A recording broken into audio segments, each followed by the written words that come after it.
how's it going? I'm filming this video a little bit different today because I have a lot of stuff going on in the area that I normally film, and the lighting has been really bad, so I hope it's okay. It's been gloomy the past few days. Okay, so this is a very, very, very slow reading month for me. I have my daughter's books, which she read. I'm going to show those last, and then I'm going to first start with what I read for the month. She read way more than me, as usual. Okay, so in the month of January, I literally only read 2 books. The first one is Eileen. Part of the reason is I'll tell you guys why. Also, I'm working my way through this long classic. So this is Eileen by Otessa, Moshfeghh. So I featured this book in my introvert video. Hardly anyone watched it. Yeah, I know I have a small channel, and that's just how it goes sometimes. Yeah. But yeah, so I did feature that book because Eileen is a loner. But Eileen, I really wanted to introduce myself to this author. So I really like this book. It's told in first person from the perspective of Eileen. And basically, she's like in her 60s, I believe, and she's telling this book, like, she's talking about her past of her, like, she's like in her 20s when it starts. Okay, it's very interesting. Like, it's first person perspective of Eileen. She lives with her father, who's like an alcoholic, and he's older, like he's kind of retired, and like she kind of takes care of him, but she's not happy. She doesn't really have friends. She's not really dating anyone or anything like that. She kind of has people that she becomes kind of like obsessed with, and she becomes kind of like obsessed with this one character, and she also like wants to like leave her small town. Like, it's very, very interesting. Her personality is very unique. She's very crass. You almost feel like you're being told these things that you're not supposed to hear. All this stuff that's going on in her head, and like all these little like random things that she does throughout her day. It's very intense first person. I love that about it. It's very raw and gritty. It's not, I thought it was gonna be scary. It does have kind of a crime in it that Eileen is involved in this crime. Kind of, there's like a very small role in it. It's towards the end of the book. There are something kind of twisted to go along with the crime, but it's really nothing that she did. Just something like about the details of the people involved. It's very much an adult book. You know, I don't know if I think it probably would be literary fiction. So it kind of has, like I said, this kind of, I don't know, it's kind of suspenseful thing that happens at the end. But really, that wasn't why I liked it. I really liked it not really for the plot, but for just the first person getting to know her as a character. So like she kind of focuses on this woman, Rebecca, and it kind of makes her feel like she's like alive again. And Rebecca kind of prompts her to make a big change in her life. This book is so hard to describe. I would say if you like really intense first-person books, it's very, even though it's based in the 60s, of course, you know, it's not written in the 60s, it's based in the 60s. It's very, very modern. I really like this author. I'm actually trying one of her next books right now. What is it? It's like My Year of Rest and Relaxation, I think it's called. I have that one on reserve for me at the library. So yeah, she wants to escape to New York City. It's just very, very interesting if you like kind of raw books. Yeah. Okay. So the next one is a middle grade. So also want to say I gave this book 5 stars. It's a really awesome book. I loved it. So this is a middle grade book. It's How to Stay Invisible by Maggie C. Rudd. So even though this is middle grade, I think some middle grade, like, adults can really enjoy it. And I think some middle grade is what it is. Like, it's just very, very much written for the middle grade audience. And I don't think sometimes it evolves past that. It just is what it is. But then sometimes I think middle grade, I read it and I'm like, wow, if the protagonist wasn't, 14, this could be like an adult fiction, and I wouldn't think twice. But this one's very much, I would say, written for that age group. Very much middle grade, but I don't know. I just really wanted to complete a book. I read this book, and then I'm literally working on David Copperfield, and it's taken forever. And I just tried this book from the library, and like, I gave it 3 stars. It's just about this kid, Raymond. He's 12 years old, and he basically is abandoned by his family. And he has to survive in the woods. Well, he wants to, because he doesn't want to be put in foster care. So he survives in the woods for almost the whole book, and that's kind of interesting. I know it has like Hatchet, kind of Hatchety vibes. I believe he even reads the book Hatchet while in this book. I think he checks out from the library. The dialogue's okay. It definitely kept my interest. The writing's good, but it's not typically a middle grade book that I would just fawn over, and it's not like I don't want to bash it or anything like that, because like I said, I think it's very much written for that age level. But I don't know, I was like questioning myself, why are you reading this? Because it's like, it's not really written for you. It's just very much all about his middle grade life, and I just didn't really get that much into it. But I kind of was like, I want to finish it because I want to see what's going to happen to him in the end.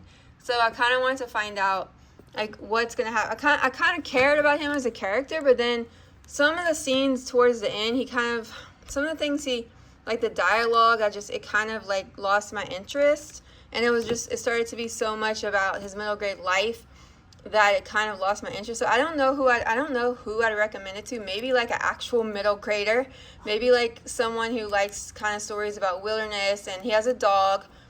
It's like him and his dog kind of are best friends. That was cute. And I don't know, it's just like one of those books I was like, okay, I'm reading it.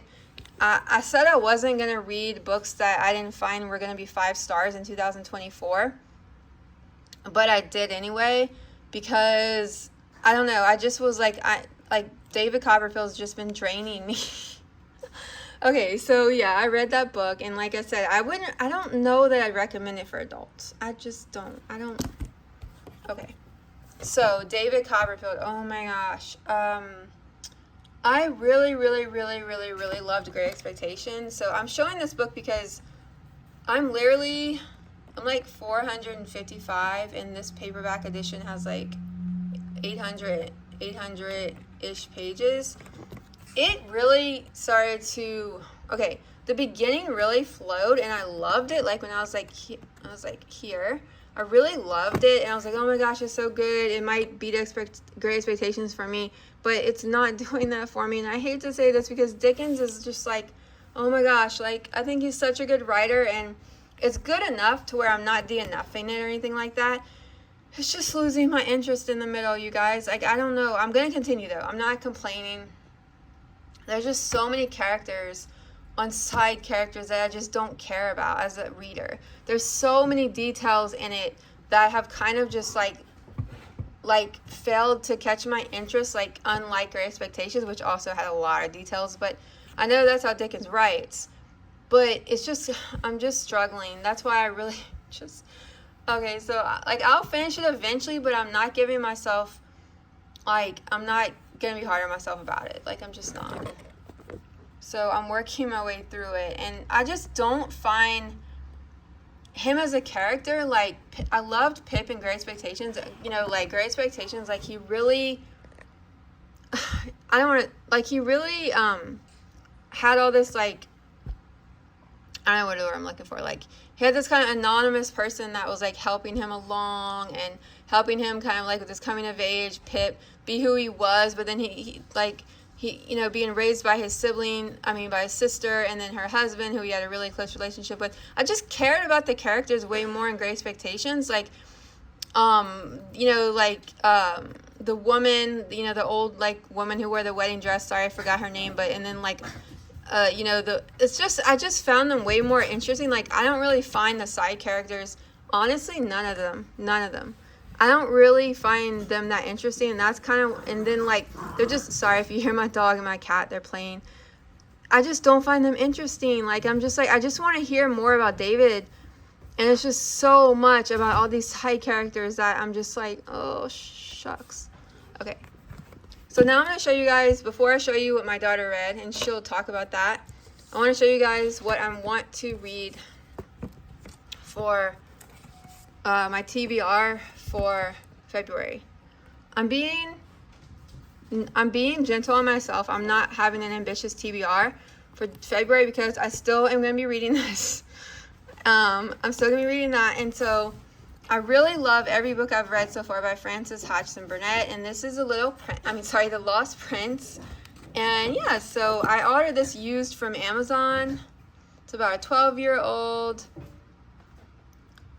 Marco spent his life moving from place to place, but one day he learns a secret that his father has been hiding, the heir to the throne of their home country, which has been in turmoil. So he finds out he's a prince. So I'm hoping, I really, really love The Little Princess and the Secret Garden. So yeah, I'm going to check that one out. And then this one, I don't know, I think I might have showed it in one of my other videos, but this is Strange Weather in Tokyo. Hiromi Kawakami is the author. So this is just like a short little literary fiction novel, and it's just like about this relationship, I believe, between, I don't know if it's like a friendship or a romantic relationship between these two people that are there's a huge age gap between them. I don't know, it just kind of sounded interesting. I like the writing. I sampled it on Amazon. So yeah. And then this one is, I don't recall if it's YA or adult, but it's Noah and Me by Delphine de Vigan. Okay, I believe it's a French author. And let's see, like the protagonist, she has an exceptionally high IQ. She likes to hang out at the train station to watch people saying goodbye. She's not popular, and her parents are too wrapped up. Yeah, I think it's YA because she's like a teenager maybe. But everything changes when a school project brings Lou face to face with No, a teenage girl who's been living on the streets of Paris. So I thought that sounded kind of interesting. Also, you know, it's modern fiction, kind of give me a break from the classics. Okay, so this is everything that my daughter read in the month of January, and it's all middle grade fiction, right? Yes. Okay. So this is Wings of Fire by Charity Sutherland. And it's not in the series, it's an add-on to the series. Basically like, yeah, an additional book yes. that's kind of like almost like a character piece, maybe? Yes. And did you like it? Yes. Okay, so that's middle grade fantasy. Yes. Okay, next. It's Natalie Babbitt, Tuck Everlasting. It's like a modern classic, really short. So I read this book last year and I really enjoyed it. And I was like, you have to read it. It's very philosophical. So what did you think? I liked it. Tuck Everlasting is like, it's about this girl, like she finds a spring and that grants people immortality, and she has to make the choice of whether she wants to live forever. Yes, and it's very interesting putting yourself in her perspective of like, what choice would you make? Yes. So next up is actually two books in the same series, Percy Jackson. So it's the first and second one, and it's actually based on like Greek mythology and like demigods and like everything like that. And you really, really loved it. Yes. So we have the third one. We're waiting for it at the library right now. She wants to finish the series, middle grade fantasy. So next up is The Remarkables by Margaret Pearson Haddix. I've read a lot of books by her, and this is also kind of a mystery. Like, she sees these disappearing people that store, like, they appear and then, like, they're gone in that second. She's trying to figure out what's going on with them. It's very interesting. Did you really like it? Yes, it was very surprising. So this one she bought with her own money that she got for Christmas, and this is Secrets of Atlantis by Kate O'Hearn. Yes, it's actually the third in the trilogy, so it's the last one. I wanted to finish the series before I forgot everything that was in it, so I decided to get this. And this is about, like, is this also mythology? I mean, no. It's fantasy. Fantasy. Yes. Okay. I'd say. Okay, so yeah, so that's everything that she read and what I read. What are you currently reading, Portis? So this is what she's currently reading. It's another Rick Riordan. Yes. Magnus Chase and the Gods of Asgard. It's I think it's YA though. I think it's not middle grade, right? Maybe, probably, yeah. Yeah. Yeah. I don't know. I think How old is the protagonist? 16. I think it goes by that. Yeah. It's kind of confusing because it's actually linked to the same universe as Percy Jackson, and Percy Jackson's middle grade, and this one's YA, which is kind of interesting. So she said she likes it, but she doesn't like it as much as the other Percy Jackson series. Yes. But she's reading it, and she's like a little bit less than halfway finished. Yes. So yeah, so that's our current reads and what we read the month of January. Thanks to everyone who watches, subscribes, and I'd love for you to like this video if you found it helpful. Thanks so much. Bye.